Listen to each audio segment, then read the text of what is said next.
For 6 days they marched, no swords raised, no battle cries, only the sound of feet in the dust and the haunting call of the ram's horn. The people of Jericho watched in fear and confusion as Israel circled their mighty walls again and again. This was no ordinary army. They carried the ark, the very presence of the Almighty, believing that victory would not come by strength, but by obedience. On the 7th day, they rose before the sun and marched, not once, but 7 times around the city. Each step a heartbeat, each circuit a rising drum in the symphony of faith. And when the final trumpet sounded, Joshua cried out, "Shout, for the Lord has given you the city." Then the impossible happened. The walls fell, not by catapult or fire, but by the breath of heaven. Jericho fell that day, its soldiers scattered, its gates burned.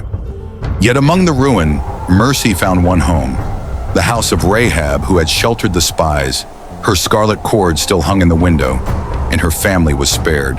Joshua knew this was no mere conquest. This was covenant, the first step into the promised land sealed by the hand of God.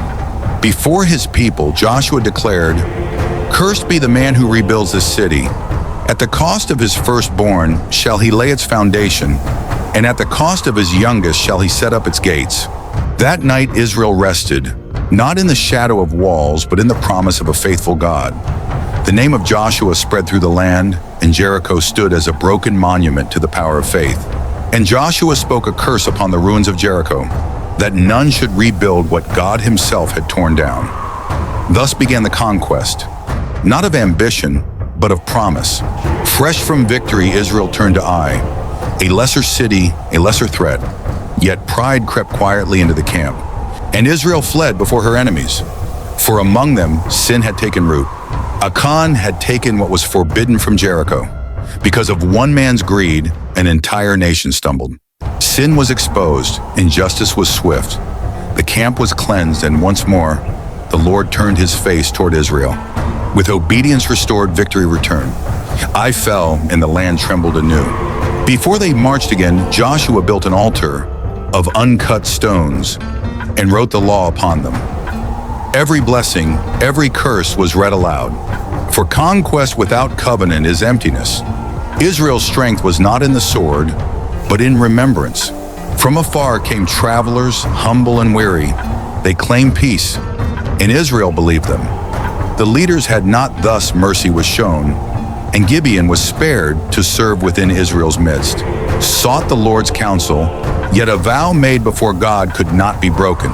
5 kings united in fury to crush the Gibeonites and defy Israel's God. Joshua marched all night from Gilgal, and at dawn he struck. As the enemy fled, Joshua cried out, "Sun, stand still over Gibeon! Moon, over the valley of Ajalon!" And the day obeyed.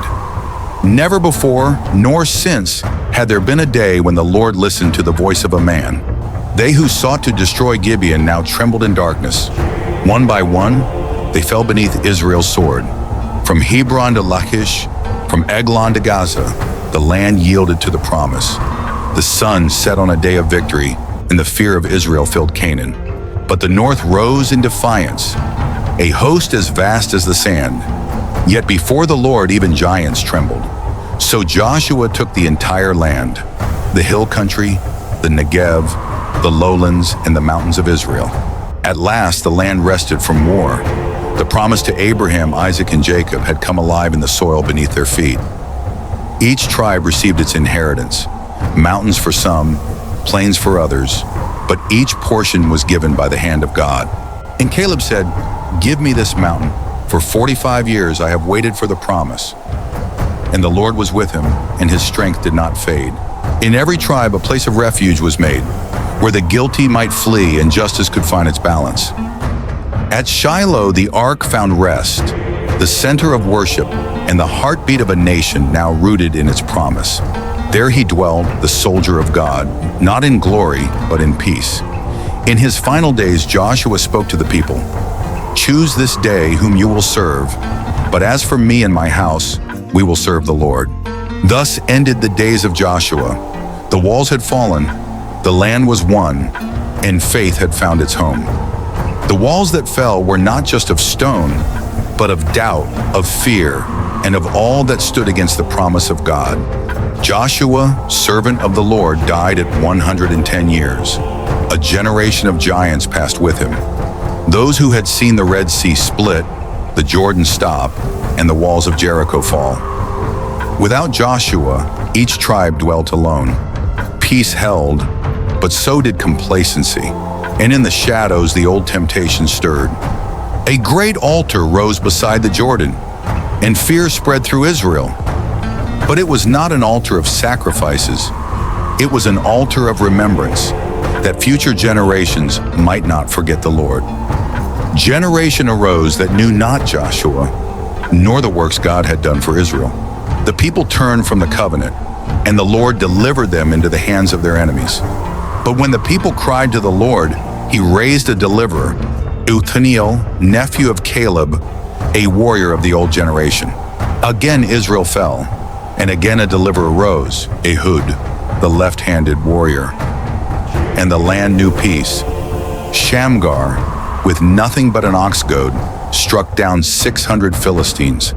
The Lord uses the unexpected. In the days when men faltered, a woman rose, Deborah, prophetess and mother in Israel. Sisera's iron chariots ruled the land until God sent rain. The battlefield turned to mud, and Israel struck in courage. The victory would come by an unexpected hand. Thus fell Sisera, and the land rested 40 years. But peace led again to forgetfulness. Israel turned away, and Midian devoured the land. And to the least of his family the Lord said, "Mighty warrior." Gideon asked for signs, and the Lord answered with mercy. Not by numbers, but by obedience. 300 remained, chosen by God. Confusion swept the enemy. They turned their swords on each other. Israel rose victorious by light, sound, and the hand of God. He refused to be king, yet made an ephod of gold that became a snare to Israel. Under Gideon, the land rested for 40 years. But after Gideon died, his son Abimelech seized power, not by calling but by blood. His tyranny returned upon his own head. Thus ended Abimelech, and Israel learned again. No king could save them. Only the Lord,